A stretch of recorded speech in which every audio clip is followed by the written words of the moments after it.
في افلام بنشوفها عشان نتبسط، وفي افلام بنشوفها عشان ننسى الواقع، بس الفيلم ده اتعمل عشان يوجع قلبك ويفضل محفور في ذاكرتك طول العمر. النهارده نتكلم عن قبر اليرعات، Grave of the Fearless، الفيلم اللي استوديو جيبلي قرر فيه انه يورينا وش الحرب الحقيقي بعيدا عن الطيارات والمدافع، ونشوف المعاناه من عين طفلين. وبرده الفيلم دوت ضحك علينا في اوقات كتير جدا وفي حاجات مش حقيقيه. القصه بتستند على روايه شبه سيره ذاتيه واخده الاسم نفسه برده، واللي مؤلفها الراحل إيكيوكي نوساكا. هو كان فقد اخته وماتت بسبب سوء التغذيه في الحرب سنه 1945، وقعد يلوم نفسه على وفاتها، فكتب القصه عشان يكفر عن ذنبه تجاهها ويساعده على تقبل المأساة اللي حصلت. احداث قبر اليرعات خلال الحرب العالميه الثانيه لما كانت امريكا بتقصف اليابان في محاوله لانهاء الحرب. بيبدأ الفيلم بمشهد صعب جدا وصادم، نشوف بطلنا سيتا قاعد في محطه القطر تعبان ومرهق، تحسه ما اكلش من زمان جدا وبقى شبه المتسولين، وبنسمعه بيقول يوم 21 سبتمبر 1945 ده اليوم اللي مت فيه. بنروح ونعرف ايه اللي حصل عشان سيتا يوصل للحاله ديت. بنروح لمدينه كوبي، بنشوف طيارات كتير وبنعرف انها هتضرب القريه بالنار وشكلها هتبقى اقوى من اي مره قبل كده. كل الناس بتدفن الاكل والهدوم بتاعتهم ويهربوا للملاجئ عشان المكان هناك امن من البلد. وبنتعرف على سيتا واخته ستيسكو، ومن الواضح انهم من الطبقه العليا في المجتمع، وبيتهم فخم جدا وشكله في منطقه راقيه جدا يعني، لان ابوهم ضابط في البحريه الامبراطوريه اليابانيه الفاخره، وكمان عندهم اكل غالي واحسن بكتير من عامه الشعب. فما بتقوله انها هتروح الملجأ وهو يبقى يجي هو واخته هناك، فبياخد صوره ابوه ويربط الجزمه، بس بيتاخر في الطلوع لانه بيطلع ويلاقي النار نازله على كل البيوت، والناس في اللي بيهرب واللي بيحاول يطفي بيته من النار. بس سيتا بيفضل يجري لحد ما بيوصل للشط، واللي اخته بتبقى خايفه ومرعوبه جدا، وبنشوف هنا النار اللي بتقوى مع الوقت. بنرجع لسيتا واخته واللي بتساله يا امي فين، بيعرفها انها في الملجأ وما تخافيش عادي لان الملجأ بيتحمل قنبله وزنها 250 كيلو بكل سهوله جدا، وبقول لها خلينا هنا شويه على لما الجو يهدى ونروح نشوفها. هنا هي بتقول له ان الشبشب بتاعها ضاع، بيقول لها عادي هجيب لك واحد احسن منه بكتير. بتطلع شنطه وتطلع محوشه فلوس كتير، عسل فشخ البيت دي والله. الجو بيشتي والنار بتهدى، بس البلد كلها اتمحت من على الخريطه، ما عادش فيه ولا بيت موجود، كل حاجه اختفت. عامه هم متعودين على الظروف ديت، يعني النار بتنزل على طول بس مش بالشكل ده ولا القوه بتاعت المره دي. بيجي هنا الراجل بيعرف الناس انهم يروحوا المدرسه عشان هيبقى هناك مركز للاسعاف، واللي اغلب وكل الناس هتبقى موجوده هناك. بنروح للمدرسه وبنشوف الست دي بتاخد سيتا بعيد عن اخته، وتعرفوا ان امه مصابه وتعبانه جدا وانه لازم يروح يشوفها، وان هي هتخلي بالها من اخته. بيروح ويقابل الراجل اللي بيديله خاتم امه، فبيخاف بيفكر ان ده الباقي منها، بس بيروح ويشوفها موجوده، واللي بنشوفها في اصعب شكل واصعب منظر في الدنيا، بس هي لسه عايشه، هي نايمه بس. بيبص على اخته من بعيد ويروح يديها الخاتم ويقول لها هيضيع ماشي، ومامتك بس عيانه شويه وهي هتتحسن قريب، هي بس في المستشفى في مدينه نيشونوميا، فهنفضل النهارده في المدرسه وبكره نروح لعمتك اللي في البلد هناك ماشي. بس ما بتردش عليه، بتبقى حاسه ان في حاجه غلط. بتيجي جارتهم وتديله شويه اكل وبتمشي تاني. بيقول لها تاكلي، بتقول له انا عايزه اشوف امي بس. بيقول لها بكره نشوفها ويروح يقعد بعيد، بس هي بتقعد تعيط ومش مصدقاه، حاسه بحاجه غلط وانه بيكذب عليها. البنت الصغيره هنا بتمثل نعيم الجهل، ان هي مش عارفه الحقيقه فعلا، وبتضحك وتنبسط عادي في اوقات كتير، بس برضه بترجع وتحس ان في حاجه غلط وان امها ممكن ما تبقاش عايشه وهو بيكذب عليها. لكن سيتا بيمثل جحيم الوعي، وهو عارف الحقيقه وكل حاجه، وهو اكتر واحد متاثر وشايل الحمل دوت كله، بس بيحاول يبين لها ان اللي بيقوله فعلا حقيقي وانه مش بيكذب عليها بتصرفاته. هنا مثلا هنا امه فعلا بتموت والناس بتاخدها وتمشي، وبيحرقوا كل الناس وكل الميتين. بنعرف ان سيتا ود اخته عند عمته، بيوصل هناك ويخبي الصندوق ويدخل، والصندوق ده فلوس كانت ام سيتا محوشاها في البنك، فهو راح سحب نصهم وما رضاش يدخل الصندوق معاه البيت علشان عمته ما تشوفوش وتساله انت جبتهم منين واخدتهم منين وكده. اخته بتيجي وتفكره انه جه مع امه، فبتساله هي لسه ما اتحسنتش، بيقول لها ايوه هي اتاذت من الضرر اللي موجود في الجو وهتقعد وقت طويل شويه. سيتا بيدخلها الاوضه ويحاول يطمنها واننا هنزلوا منها بس لما تتحسن شويه ماشي، تقول له ماشي. بيطلع يجيب الصندوق ويدخل تاني. بنروح لتاني يوم ونشوف سيتا رجع بلدهم والبيت بتاعهم ما عادش موجود، اتمسح من على الارض، فبياخد الاكل والحاجات اللي كان دافنهم والحلاوه اللي بتحبها اخته، بيمشي ويلاقي ماسوره ميه مكسوره وطالع منها الميه. الحته دي مهمه لان هنا هو طول ما هو ماشي راح جاب الاكل مثلا بتاعهم والخير كله كان موجود، احسن من اي شخص تاني عامه في الظروف اللي هم فيها دلوقتي. ومع الوقت بقرارات غلط منه مش هيلاقي الميه دي تاني. بيرجع البيت وعمته بتبقى مبهوره من كل الاكل والحاجات النادره اللي هو جابها، لانه زي ما قلت لكم هو من عيله تعتبر غنيه ومن الطبقات المتوسطه العاليه، لكن هي من عامه الشعب، مع ان بيتها فاخر برضه شكله جميل يعتبر، بس اولاد الجنود هم اللي بيبقى معاهم حاجات مختلفه عن اغلب الناس. واللي مفاجئين ان القصه هي عن اتنين من عيله غنيه اصلا، ودي من الحاجات الغريبه شويه. يعني سيتا هنا بيعرفها ان امه ماتت من يومين، وان هو ما قالش لاخته خالص، فبتبقى متضايقه عشان هو ما قالهاش اصلا. في الناحيه التانيه بنشوفها جايه مبسوطه جدا وجايبه شبشب جديد. بيستحموا ويطلعوا بره يشوفوا اليرعات المنوره، بيقول لها افتحي بقك كده، بيدي لها حلاوه بتقعد تتنطط في كل مكان، تبقى فرحانه ومبسوطه جدا.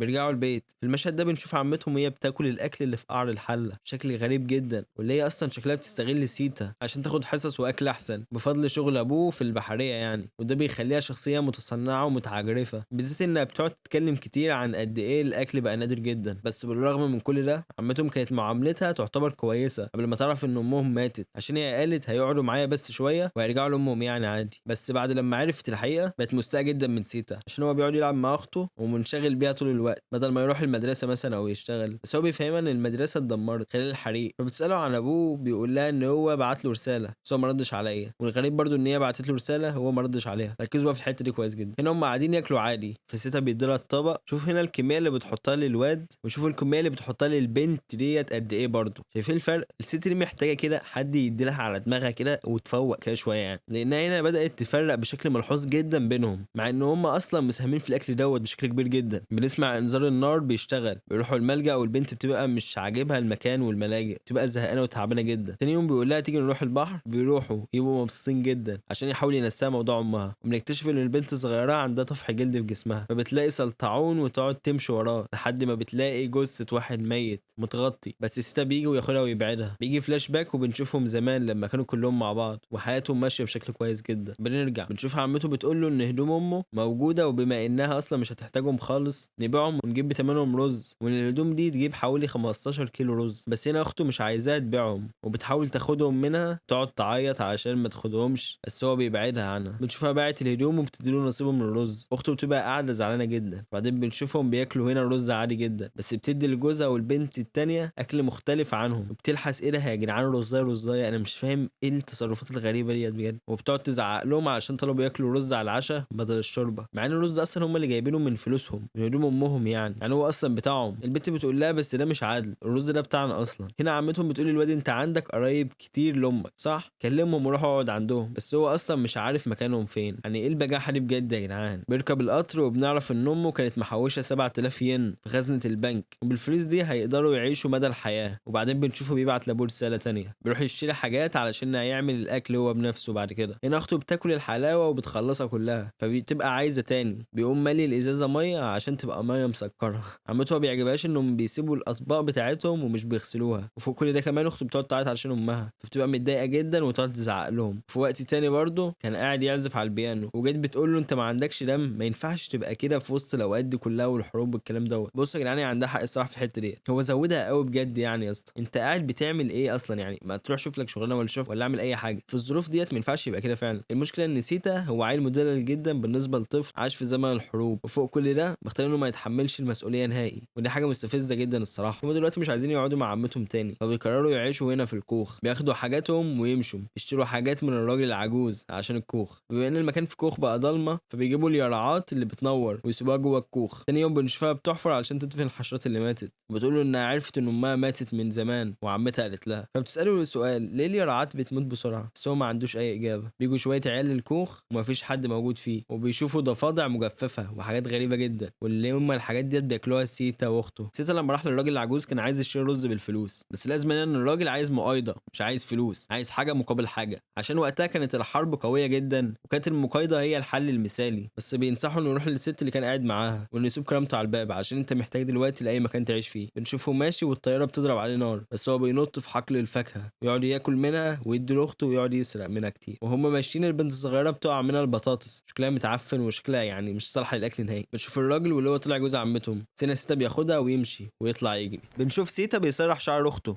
وبيلاقي في شعرها قشره وظهرها متعور من مرض الجلد اللي عندها. سيتا بيروح يسرق اكل من مزرعه الراجل، فالراجل بيمسكه ويقعد يضرب فيه لحد ما بيوصل لعند اخت سيتا. بيقعد يتوسل للراجل بس هو مصمم انه يوديه للظابط. بس الظابط بيقول له ماشي خلاص امشي انت بقى كده. بيقول له ده سرق المحصول بتاعي. بيقول له انت كمان ضربته وانا ممكن اعمل لك محضر بكده. بس الراجل بيخاف ويجري والظابط بيسيبه يمشي. سيتا بيقابل اخته بره بتروح له ويقعد يعيط. مع الوقت سيتا بقى بيسيب اخته لوحدها في الكوخ علشان يروح يسرق اكل وهدوم من البيوت لما النار بتنزل على المدينه والناس كلها بتبقى في الملاجئ، وفي يوم بيرجع ما بيلاقيش سيتسكو وبيلاقي العروسه بتاعتها على الارض، ويلاقي سيتسكو نايمه على الارض وتعبانه، فبيوديها للدكتور، واللي الدكتور بيفهمه انها محتاجه تتغذى عشان هي في الوضع ده مش هتقدر تعيش اكتر من كده. بيقول له طيب اكتب لها على علاج، بيقول له هي محتاجه تاكل بس. هنا سيتا بيقول له طيب انا اجيب اكل منين اصلا؟ هو معاه فلوس بس الناس مش هتشتري منه حاجه، هم عايزين مؤايده، في الحرب الفلوس مش هتنفع خالص. الحته دي مرعبه بقى. سيتا بياخد اخته ويمشي، بنشوف راجل شايل التلج وداخل البيت،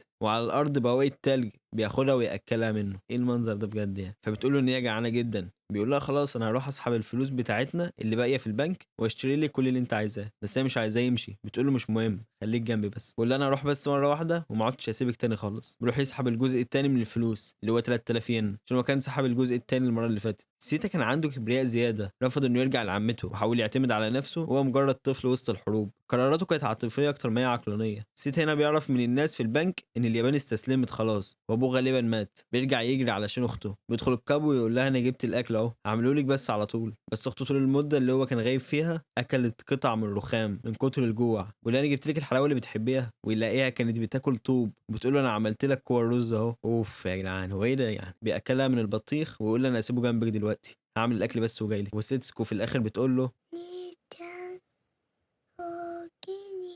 وخلاص. سيتسكو ما اتكلمتش تاني بعد كده. سيتا بيجيب فحم علشان اخته، وهنا بنشوف عيلة راجعة لبيوتهم بعد نهاية الحرب ومبسوطين وبيشغلوا اغاني. في الناحية التانية سيتا بيدفن اخته وبينتهي الفيلم. بس في كذا حاجة كده مختلفة عن الرواية وكانت هتغير الفيلم اصلا كمان. يعني مثلا سيتا في الرواية كان ولد قاسي جدا ومنعزل، والرواية كانت بتظهر شعوره بالذنب والندم الشديد لانه نجا بحيث ان اخته ماتت، وموت اخته كان متفصل اكتر من الناحية الطبية والجسدية عن الفيلم. اكبر فرق بقى هو الدافع، لان الكاتب نوساكا اللي هو سيتا يعني قال انا كتبت الروايه دي علشان اعوض اختي اللي انا ما عرفتش اعمله في الواقع. وكمان نوساكا اعترف ان هو كان عيل قاسي جدا على اخته ومش طيب خالص كده يعني، ده كمان في اوقات كتير كان بيفضل انه ياخد الاكل على انه يديه لاخته. لكن في الفيلم سيتا بيظهر ان هو اللي بيضحي بكل حاجه علشانها. وفي الفيلم برضه بيوريك سيتا وهو في الماضي وشايف كل اللي بيحصل وندمان عليه. بس تعرفوا حاجه؟ لو الفيلم كان سيتا الحقيقي القاسي كان هيبقى اجمل بكتير جدا، لان كانت القصه هتتغير تماما وكنا نتعاطف مع اخته اكتر كمان. منظور الضحيه بقى في الفيلم هنا خلينا متفقين ان كل بلد بتحاول توري للناس ان هي مظلومه والصح والكلام دوت كله من ناحيه السينما ومنظورها هي. فالمشكله فين بقى؟ هي ان بعد الحرب اليابانيين كانوا بيركزوا في السينما على ان الحرب هي الوحش اللي بياكل الابرياء بغض النظر عن قرارات الجنرالات بتاعتهم. فالنتيجه هي ان المشاهد ينسى ان اليابان كانت دوله معتديه في الصين وكوريا وفيتنام، لان المشاهد دلوقتي شايف ان الطفله بتموت، فاهمين قصدي يعني؟ هي الضحيه دلوقتي. وكمان المخرج ايزاو تاكاهاتا تعمد انه ما يذكرش اسباب الحرب او جرائم اليابان. ليه؟ هو كان عايز يوري الناس التجربه الانسانيه البحته، بس ده برضه خلى الفيلم مبين ان النار اللي بتنزل من السما ديت كانها ظاهره طبيعيه عاديه يعني، ومش نتيجه لتصرفات يابانيه. عشان كده في نقاد كتير في اسيا من كوريا والصين شايفين الفيلم بروباجندا عشان يغسل سمعه اليابان التاريخيه، وهم شايفين ان سيتا هو البطل وان عمته هي المجتمع القاسي. لكن المخرج صرح قبل كده ان سيتا مش بطل، هو مراهق انعزاله وكبريائه تسبب في موت اخته. انا كنت عايز بس اوضح النقطه ديت علشان هي مستفزه قوي الصراحه يعني. ولازم تعمل سبسكرايب بقى ماشي.